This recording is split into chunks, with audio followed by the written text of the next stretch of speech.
Graça e paz, família de Deus. Hoje vamos para o capítulo 9 do Evangelho de Lucas.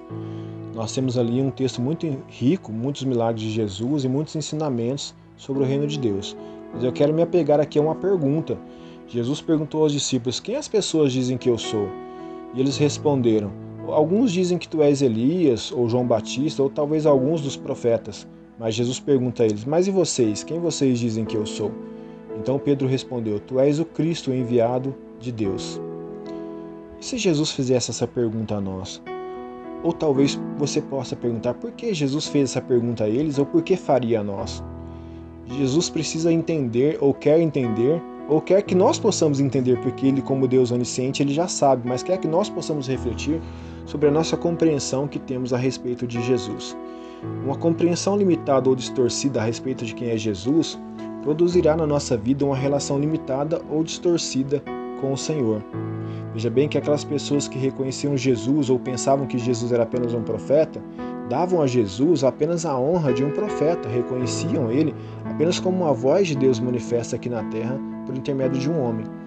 Mas nós precisamos entender, talvez como uma resposta de Pedro, que talvez tenha sido um pouco mais assertiva, que Pedro disse: tu és o Cristo, o enviado de Deus.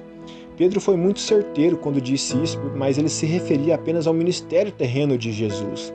Jesus sim era o Cristo, o Messias, o ungido de Deus para um propósito específico aqui na terra, veio para morrer pelos nossos pecados e para ser a demonstração de amor de Deus por nossas vidas, assim como Paulo disse que Deus demonstrou o seu amor por nós, tendo Cristo morrido por nós, sendo nós ainda pecadores. Mas quem é realmente Jesus? Qual seria a nossa resposta a ele? Nós podemos contar com a ajuda da palavra e com a ajuda do Espírito Santo para nós podermos entendermos quem é Jesus, para produzir em nós uma compreensão mais próxima daquilo que ele realmente é. E nós podemos contar com o Espírito Santo para nos conduzir nessa reflexão. O próprio Jesus disse: eu sou o Alfa, o Ômega, o princípio e o fim. O apóstolo João disse que Jesus, ele era Deus. Ele mesmo estando aqui como homem, mas ele é Deus. Ele era Deus aqui e ele continua sendo Deus no céu. E como Deus, nós temos que dar a ele a devida honra. Nós vemos, por exemplo, um exemplo bem interessante daqueles reis que vieram do Oriente, quando souberam do nascimento de Jesus, eles chegaram diante de Jesus ainda na manjedoura e ofereceram a Jesus ouro, incenso e mirra, reconhecendo ali o seu ministério profético, sacerdotal e seu ministério de rei. Ou seja, reconheciam a autoridade daquele menino, ainda que ali numa manjedoura, ainda que um bebê. E nós temos reconhecido quem realmente Jesus é? Muitas pessoas querem apenas reconhecer Jesus como um Deus de amor, se apegar apenas aos benefícios que podemos obter através da obra de Jesus aqui na terra.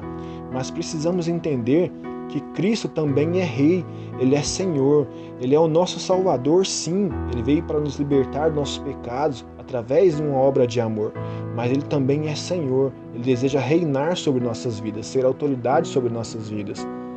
Salomão escreveu em Eclesiastes, por exemplo, ele diz o seguinte: olha, vivam a vida da melhor maneira possível, esse é o desejo de Deus. Mas não se esqueçam, um dia, no final de tudo isso, vocês terão que prestar contas a alguém. Quando entendermos que o propósito de Deus, ao nos libertar dos nossos pecados, é produzir em nós vida, uma vida abundante, permitir que a gente tenha uma vida em todos os aspectos da melhor maneira possível, mas que também Ele vai ter um dia que vai ser requerido de nós a prestação de conta de tudo aquilo que vivemos. Certamente isso influenciará na nossa conduta, influenciará como vamos aproveitar a nossa vida. Vamos aproveitar a nossa vida aqui como filhos de Deus, como aqueles que realmente reconhecem quem é Jesus, a sua obra redentora, a sua obra purificadora e regeneradora através do Espírito Santo, e vamos viver de maneira digna como filhos de Deus, reconhecendo tudo aquilo que Ele fez por nós, olhando para a cruz e sabendo que Ele é sim um Deus que se ofereceu por nós, mas que também Ele espera governar sobre nossas vidas.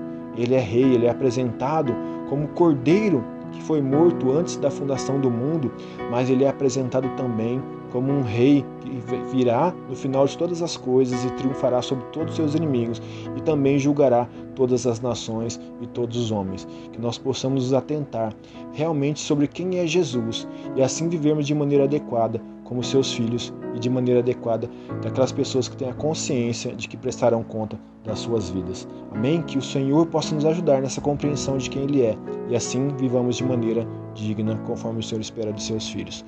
Eu gostaria de orar com você nesse momento. Deus Todo-Poderoso e amado Pai, é no nome de Jesus que nós nos colocamos diante do Senhor em oração. Pedimos ao Senhor perdão pelas nossas falhas, por todas as vezes que não compreendemos quem realmente o Senhor é, talvez pelos momentos em que tenhamos uma limitação na compreensão de quem o Senhor é, e que isso tenha produzido em nós, ó Pai, muitas vezes uma conduta que desagrada o coração do Senhor, mas que o Teu Espírito Santo nos conduza a cada dia num crescimento, porque o Senhor disse através do profeta, conheçamos e prossigamos em conhecer ao Senhor. O nosso desejo é conhecer o Senhor a cada dia mais, conhecer os Seus planos, os Seus projetos para as nossas vidas, os desígnios e os decretos do Senhor para as nossas vidas, para que possamos assim andar neles e Te glorificar, que possamos ter uma vida digna, assim como o Senhor deseja para os Seus filhos. Que o Teu Espírito Santo nos conduza a uma compreensão e a uma vida prática daquilo que o Senhor tem para nós, que nós possamos ser alcançados por Sua graça e misericórdia e que o Senhor nos sustente de pé a cada dia, de acordo com a Sua boa, perfeita e agradável vontade. Tudo isso para a glória do Teu santo nome e que nós possamos assim vivermos essa boa vontade do Senhor para os Seus filhos. Em nome de Jesus. Se você foi abençoado por essa mensagem, compartilhe ela com as pessoas que você ama, em nome de Jesus.